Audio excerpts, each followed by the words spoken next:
At that moment, the enemy is trying to approach from all sides, apparently probing where is better.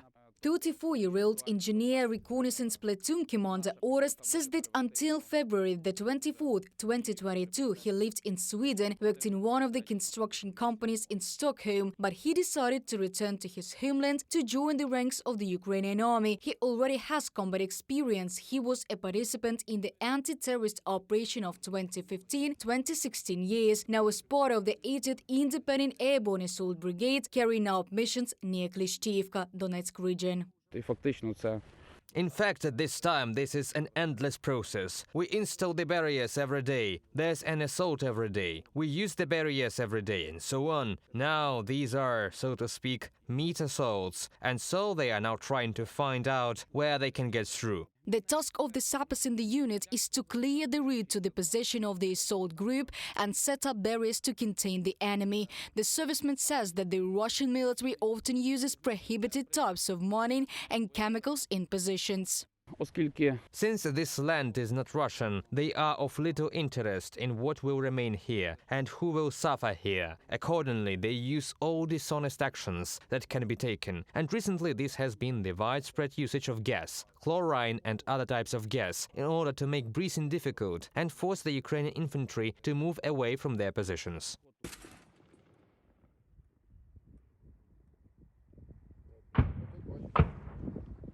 Between combat missions, the Ukrainian military conducts training at firing ranges. They practice all actions that may be useful in combat.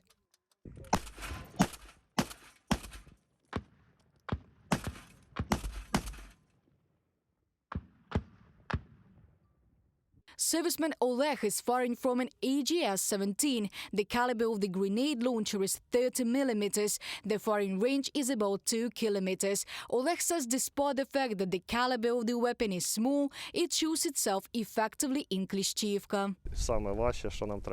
The hardest thing we have to do is to go there and back. This is a long way. From 7 to 8 kilometers must be walked. Equipment cannot enter the village of Klishchiivka. There is no way to pick up our wounded, bring them ammunition, so we carry everything on our shoulders. What we face every day are massive shelling, the usage of large caliber guns, the use of gases. A serviceman himself is from temporarily occupied Skadovsk.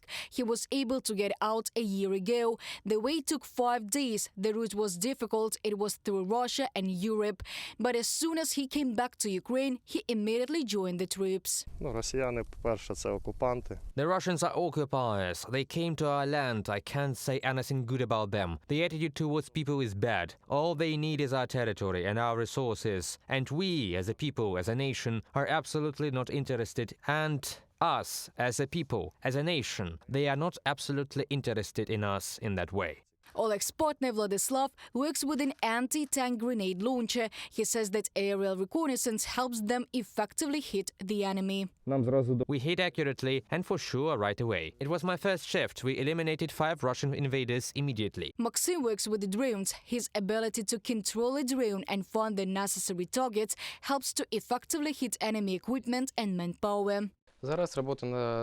Nowadays, work on drones is a top priority because it is necessary to adjust the weapon. We need to understand where we are hitting. We need to save ammunition, and all this comes only from the work of drones. Since it is impossible to visually observe the work, we work from close positions. Maxim says that this drone has been with him for a year and a half.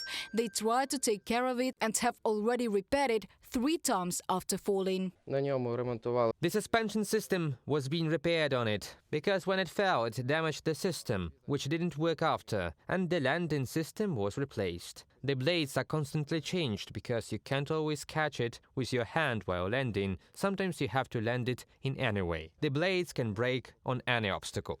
Klishchiivka is a settlement that was completely occupied and destroyed by Russian troops during the combat operations. The Ukrainian Defense Forces liberated the settlement during heavy fighting in September last year, but the Russian troops continue to try to regain lost positions. Reported by Diana Kolesnik, Anastasia Volkova, UATV News.